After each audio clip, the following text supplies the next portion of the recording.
तो अब इसका मोटिव समझते हैं हम। जो हमारी शॉर्ट स्टोरी है a very old man with enormous wing, तो इसमें एक बहुत ही ज़्यादा इम्पोर्टेंट लाइन है जो समझने लायक। वो है कि जो एलिजेंडा होती है वो अपने नए घर को रेफ़र कर कर कहती है हेल फुल ऑफ एंजल्स।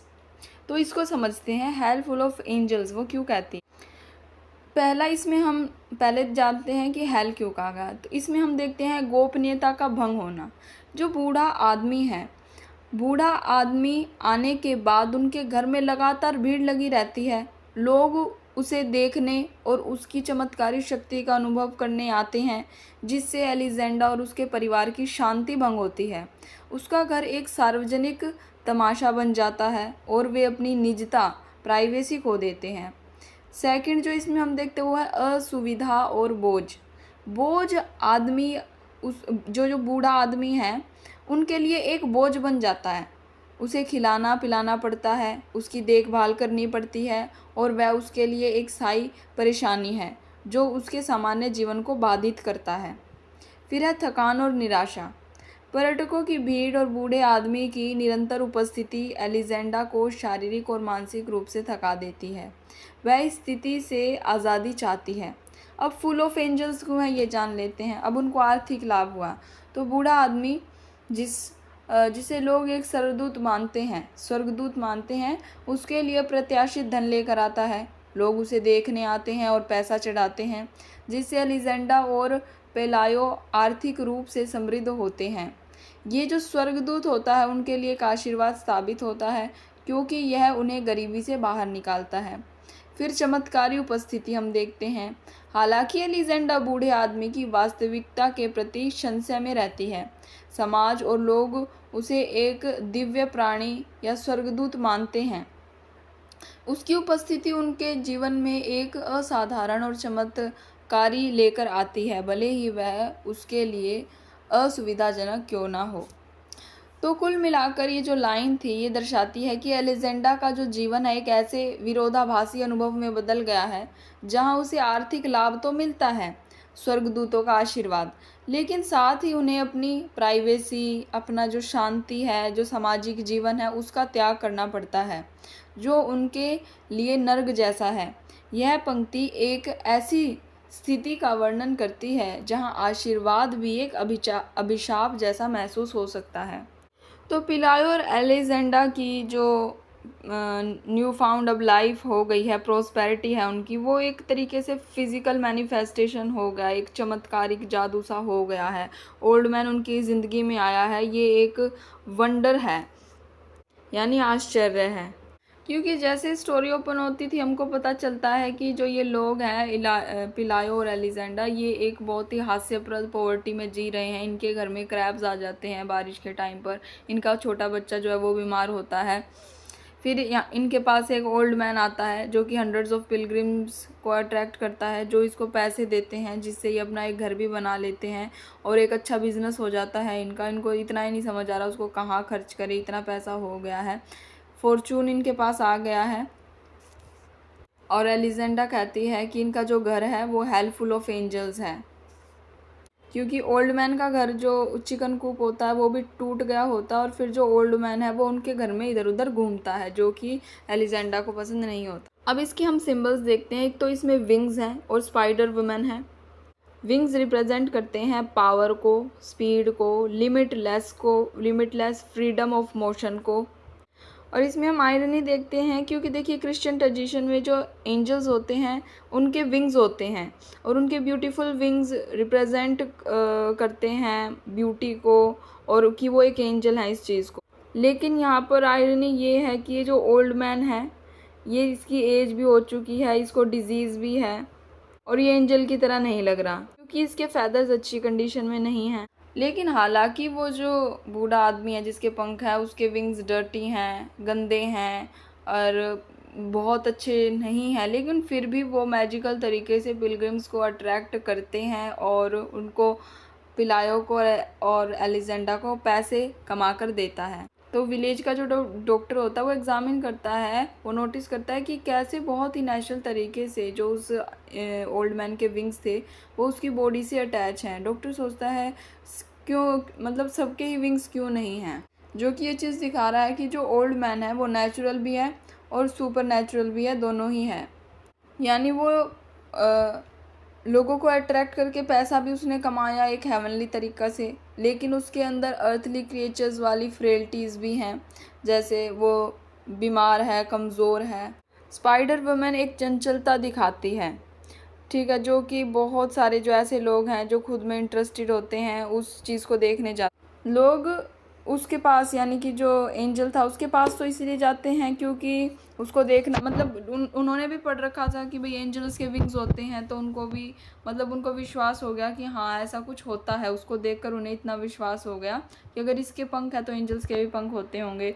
दूसरा, लेकिन उनका विश्वास सेटर हो गया क्योंकि उसने कोई बहुत बड़े बड़े चमत्कार करके नहीं दिखाए, सिर्फ थोड़ा बहुत जो उनको सहानुभूति देते इस तरीके के मिरेकल्स करके दिखाए। वहीं पे जो स्पाइडर थी वो एक अपनी हार्ट रेंचिंग स्टोरी सुनाती है, जो कि लोगों को हज़म भी हो जाती है कि भाई उसने अपने पेरेंट्स की बात नहीं मानी, उसको मकड़ी में बदल दिया गया, एक मोरालिटी को दिखाया गया है। लोग उस ओल्ड मैन को तो कम ही अंडरस्टैंड कर पा रहे हैं, लेकिन उस स्पाइडर की स्टोरी को अच्छे से अंडरस्टैंड कर पा रहे हैं और उसके प्रति सहानुभूति भी है। तो गाब्रिएल गार्सिया मार्केज ये सजेस्ट करना चाहते हैं कि जो पिलग्रिम्स होते हैं वो कोई फेथ ओरिएंटेड नहीं है, वो अंधविश्वास में ही हैं। कोई उनको जब तक कोई चमत्कार नहीं दिखाता वो किसी को भाव नहीं देते। अब इसमें जो मैजिकल रियलिज़म यूज़ हुआ है उसको देख लेते हैं। जब फैंटेसी, यानी जैसे हम परियों के बारे में सोचते हैं ऐसी होती है, और अगर हम फिर रियल लाइफ के बारे में बात करने लग जाएं कि जैसे वो एक तो हम परियों की बात कर रहे हैं, एक हम नॉर्मल गर्ल की बात करने लग जाएं, तो जब फैंटेसी और रियलिज़म को हम मिला देते हैं तो वो मैजिकल रियलिज़म हो जाता है।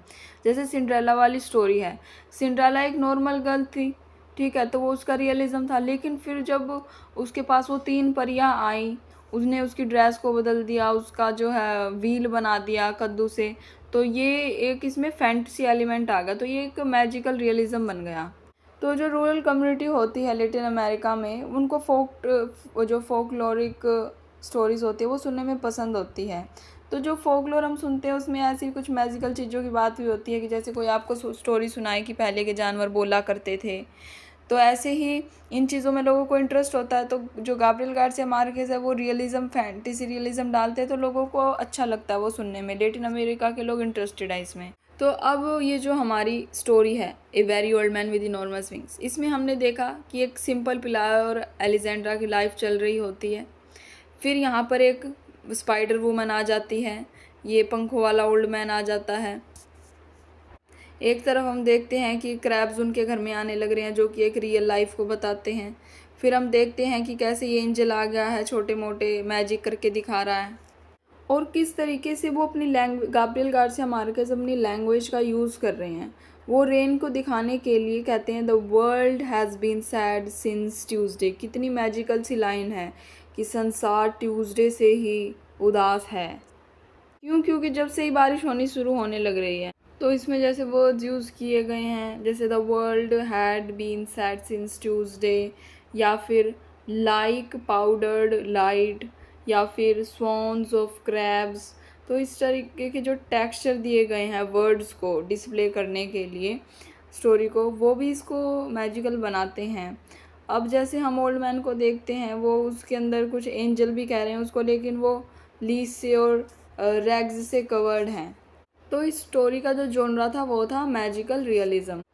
तो इस स्टोरी में हम देखते हैं कि जो लोग हैं वो अपनी एवरीडे लाइफ में हम देखते हैं कि वो ग्रेट मिस्ट्रीज से भरी हुई है, और लोग वंडर करते हैं कि इस तरीके की चीज़ें हो उनकी ज़िंदगी में। तो इसमें हमने ये भी देखा था कि जो पिलायो का और एलिजेंडा का सन होता है, इसको भी चिकन पॉक्स हो जाता है, और ओल्ड मैन को भी चिकन पॉक्स हो जाता है। तो डॉक्टर को उसको चेक करता है एंजल को, वो देखता है कि वो सरप्राइज हो जाता है कि कैसे इस ओल्ड मैन के विंग्स जो है नेचुरली इसकी बॉडी पर बिल्कुल ऐसे लग रहा है बिल्कुल नेचुरल हैं। तो गाब्रिएल मार्केज हमें ये इम्प्लाई करना चाहते हैं कि उसमें कुछ भी एंजलिक नहीं है ओल्ड मैन में, लेकिन फिर भी कैसे उसको मतलब द एंजल कहकर संबोधित किया जा रहा है। तो डॉक्टर सोचता है कि इस आदमी के शरीर पर स्वाभाविक हिस्सा है पंख, तो क्या हम पागल हैं, हमारे पास विंग्स नहीं हैं। तो ये एक सैटेरिकल पीस है, ये जो स्टोरी है a very old man with enormous wings, ये एक सैटेरिकल पीस है जो कि मॉक करती है कैथोलिक चर्च को और ह्यूमन नेचर को, जो कि जनरली होता है। तो जो गाब्रिएल गार्सिया मार्केस हैं वो क्रिटिसाइज़ करते हैं चर्च को फादर गोंजागो के थ्रू, क्योंकि वो दिखाते हैं कि जो सुपीरियर्स हैं चर्च के, उनको कोई परवाह नहीं है कि क्या चलने लग रहा है। उनको कहा है कि एक एंजल आया, लेकिन फिर भी वो उसके बारे में कोई उनको यूँ नहीं है कि डिस्कवर करे कि क्या है। और यहाँ तक कि वो जो फादर गोंजागो हैं वो उसको कहते हैं कि तुम इसकी डायलेक्ट को चेक करो, जो विंग वाला ओल्ड मैन था, कि इसकी लैंग्वेज कहीं जीसस से रिलेटेड तो नहीं है, जो कि अरामिक थी। और Gabriel Garcia Marquez general human beings पर भी क्रिटिक कर रहे हैं कि लोग ग्रेटर सिग्निफिकेंस ऑफ लाइफ को नहीं समझ पाते। मतलब फादर गोंजागो ने, मतलब एक नैरोनेस देखी जाती है, नैरोनेस किसमें, विजन में, लोगों के देखने के तरीके में कॉन्फ्लिक्ट है। जैसे फादर गोंजागो ने कहा कि अभी इसका पता नहीं है एंजल है, तो क्यों भीड़ लगा रहे हो, क्यों देखने आ रहे हो। लेकिन लोग गोंजागो की तो कम बात मान रहे हैं, और जो नेबर वुमेन होती है जो कहती है, जो उसके बारे में अलग अलग थ्योरीज बना लेती है कि ये तो एंजल है, वहाँ से आए, लोग उसको ज़्यादा मानने लग रहे हैं। एलिजेंड्रा है, उसका भी पूरा फोकस अपने किचन को साफ़ करने में, लिविंग रूम की तरफ है कि वहाँ पर वो एंजल ना आ जाए। ठीक है, वो उसको एंजल फ्री रखना चाहती थी, लेकिन वो समझ नहीं पा रही कि उनके घर पे जो अनवेलकम गेस्ट आया है उसकी ब्यूटी को वो समझे, क्योंकि नेचुरली तो किसी के विंग्स होते नहीं, लेकिन उसका उस पर कोई ध्यान नहीं है, जिसका उसको रिग्रेट भी होता है लास्ट में जब वो उड़ जाता है। तो ये जो क्वेश्चन है ना कि मतलब सुई की नोक पर कितने लोग फिट हो सकते हैं, तो ये 17वीं शताब्दी में जो प्रोटेस्टेंट सुधारक थे उनके द्वारा गढ़ा गया थे। उन्होंने इसका इस्तेमाल मध्यकालीन जो कैथोलिक धर्मशास्त्री थे उनका मजाक उड़ाने और यह दिखाने के लिए किया कि उनकी जो बहसें हैं कितनी बेतुकी, अवास्तविक और अनावश्यक रूप से जटिल थी। उनका मानना था कि धर्मशास्त्रियों ने अपना समय ऐसी व्यर्थ बातों में बर्बाद किया, बजाय इसके कि वे लोगों को बाइबल की सीधी सादी सच्चाई समझाते। तो ये जो है सर, मतलब कितने स्वर्गदूत फिट हो सकते हैं एक सुई की नोक पे। ये स्वर्गदूतों का कोई भौतिक शरीर होता है, अगर नहीं तो क्या वे किसी भौतिक स्थान पर कब्जा कर सकते हैं। यदि स्वर्गदूत आत्माएं हैं तो उनका कोई भौतिक आकार नहीं है, तो एक छोटे से स्थान पर कितने भी स्वर्गदूत क्यों ना हो, वे वहाँ फिट हो सकते हैं, क्योंकि उन्हें भौतिक स्थान की आवश्यकता नहीं होती। तो जो चर्च ने क्या फैसला किया कि वे जो इस बूढ़े आदमी के बारे में कोई जल्दबाजी नहीं करेंगे। उन्होंने तय किया कि वे इसका इंतज़ार करेंगे और देखेंगे कि आगे क्या होता है। उन्हें लगा कि समय के साथ सब कुछ साफ हो जाएगा, और अंत में चर्च का यह इंतज़ार करो और देखो वाला जो तरीका था काम कर गया। एक दिन वह बूढ़ा आदमी, जिसके पंख धीरे धीरे बहुत मजबूत हो रहे थे, बस उड़ गया। वह किसी से कुछ कहे बिना किसी चक्कर में या किसी बड़ी घोषणा के आकाश में गायब हो गया। जो गार्सिया मार्केज है यहाँ एक गहरा व्यंग करते हैं। वह ये दिखाना चाहते हैं कि चर्च की सारी बुद्धिमत्ता, उनकी सारी जांच पड़ताल की जो ज़रूरत ही नहीं थी। मतलब जो चर्च की जो बुद्धिमत्ता वो दिखा रहे थे कि ये क्या सुई की नोक पर फिट हो सकता है, उनकी जो जांच पड़ताल थी इसकी ज़रूरत नहीं थी। बूढ़ा आदमी तो बस अपने आप उड़ गया। यह कहानी यह बताती है कि कई बार जीवन की रहस्यमय और अद्भुत घटना इतनी सीधी सादी होती है कि उनमें समझदारी के लिए हमें किसी जटिल धार्मिक या दार्शनिक तर्क की आवश्यकता नहीं होती। चर्च की तथाकथित ज्ञान और समझदारी असल में बेईमानी थी, क्योंकि जो चर्च था वो चर्च के लोगों ने अपनी बुद्धिमत्ता का जो परिचय देते हुए एक बहुत बेतुका निष्कर्ष निकाला। उन्होंने कहा, हो सकता है यह पंखों वाला बूढ़ा आदमी असल में कोई नॉर्वे का नाविक हो जो भटक कर यहाँ आ गया हो। यह सुनकर कोई भी हंस देता। यह बात चर्च को और भी ज़्यादा बेवकूफ़ और वास्तविकता से दूर दिखाती है। वे एक चमत्कारी या रहस्यमय घटना को समझने की बजाय उसे ज़बरदस्ती किसी साधारण लेकिन अजीब गरीब स्पष्टीकरण में फिट करने की कोशिश कर रहे थे। तो जो गार्सिया मार्केज हैं वो जो कहानी के लेखक हैं, यह दिखाना चाहते हैं कि चर्च की सोच कितनी पुरानी और दुनिया से कटी हुई थी। वे असली चीज़ को समझने की बजाय ऐसी बेतुकी बातों में उलझे हुए थे। तो यहाँ पर गाब्रिएल गार्सिया मार्केज एक प्रोवर्ब कहते हैं कि जैसे जंगल में बहुत सारे पेड़ होते हैं तो हम पूरे जंगल को नहीं देख पाते कि कहाँ से निकलने का रास्ता है, तो ऐसे ही जो लोगों की ज़िंदगी है, लोग भी अपनी ज़िंदगी को अनअवेयर तरीके से जी रहे हैं। इस संसार का क्या सिग्निफिकेंस है उनको नहीं पता, वो इससे अनअवेयर रहते हैं। जैसे कि जंगल में पेड़ ना दिखने की जो प्रोवर्ब है वो ऐसी है कि मान लीजिए कोई लड़का है राहुल, वो किसी जंगल में अपने दोस्तों के साथ एक झरना देखने जाता है, लेकिन वो किसी चीज़ की फ़ोटो खींचने के लिए रुक जाता है वहाँ पर। इतने में जब वो देखता है तो उसके फ्रेंड्स वहाँ नहीं होते। फिर वो कोशिश करता है कि वो उस जंगल से बाहर का रास्ता देखे, निकले, लेकिन पेड़ इतने बड़े थे, पेड़ों की वजह से उसको समझ ही नहीं आ रहा जंगल की एग्ज़िट कहाँ से होगी। फिर वो थक के एक पेड़ के पास बैठ जाता है, उसको फिर पानी की आवाज़ सुनाई देती है। फिर वो सोचता है कहीं ये कोई वही झरना तो नहीं है जिसको देखने के लिए वो और उसके दोस्त निकले थे। फिर वो वहाँ तक जाता है तो उसको झरना मिल जाता है। तो वो ये दिखाता है कि हम एक जंगल का रास्ता मतलब ढूंढना, यानी पेड़ छोटी सी चीज़ की वजह से, यानी पेड़ों की वजह से उसको जंगल नहीं दिख रहा था, लेकिन उसकी वजह से उसको थक कर हार कर बैठना नहीं चाहिए। उसने फिर जैसे ही कोशिश करी तो उसको बाद में वो झरना ही मिल गया जहाँ पर उसके दोस्त भी थे। जैसे पेड़ों के बीच जंगल नहीं दिख रहा था, वैसे ही अक्सर हम छोटी परेशानियों में फंसकर बड़े समाधान नहीं देख पाते। तो अब कैरेक्टर्स के बारे में देखते हैं। जो ओल्ड मैन होता है उसकी ह्यूमन बॉडी होती है और उसके अनएक्सपेक्टेड विंग्स भी होते हैं। तो ना तो वो फुली ह्यूमन है और ना ही वो पूरी तरीके से वास्तविक है। वो गंदगी से भरा हुआ है, उसको डिजीज़ हो रखी है और वो दुर्बल है और उसमें जो है साहस भी अभी कम ही है, गंदा है वो। और उसके अंदर ह्यूमन रिएक्शन है, जब उसको लोग तंग करते हैं तो उसको गुस्सा भी आ रहा है। तो जो लोग उससे हीलिंग के लिए आ रहे हैं वो उससे मतलब उदासीन ही है, और ऐसे कई बार दिखा रहा है वो कि जैसे उसको उनकी एग्जिस्टेंस से कोई फ़र्क नहीं पड़ रहा। जब डॉक्टर उसको चेक करने आता है तो वो देखता है कि कैसे इतना बीमार आदमी अभी तक जिंदा और कैसे उसके विंग्स उसके शरीर से परफेक्टली फिट हैं।